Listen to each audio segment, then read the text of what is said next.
A pocket watch has just gone under the hammer and it has sold for 6 times more than its estimated value. Now this is no ordinary pocket watch, this was worn on the Titanic, yes the Titanic, and it was actually worn by the richest man on the Titanic and inside the entire world at the time, can you believe?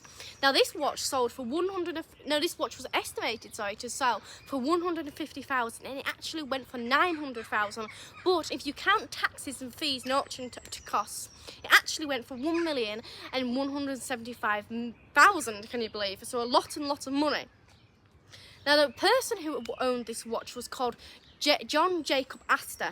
Now John Jacob Astor was last seen on the Titanic putting his wife into the lifeboat and then having his last cigarette and talking to a passenger.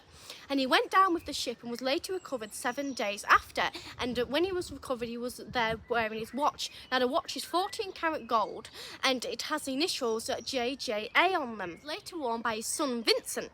Now this went under hammer in Wiltshire and the auctioneer was called Andrew. And he says it's a world record and he's not wrong, because this is actually the biggest amount of Titanic artefact to go under the hammer. Now there is one artefact that did go very similar, and this was a violin.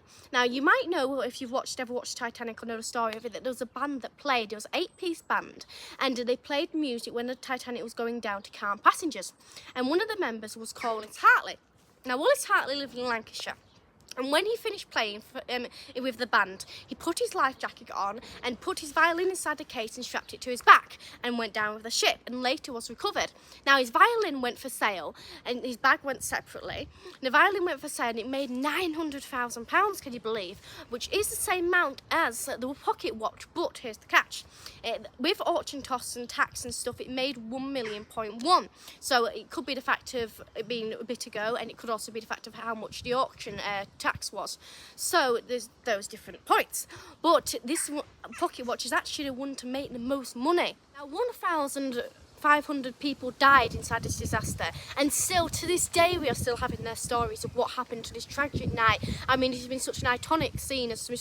Hollywood films, there's been so much about it, and we still to this day, our ears prick up when we hear the word Titanic. It's so much interesting. So look out for next things that have been sold, next stories of the Titanic, and any other interesting story on MRW News. Thank you very much for watching this, and I'll see you all later. And please do subscribe to my YouTube channel and tune into my news every Saturday at 7 PM. Thank you for watching.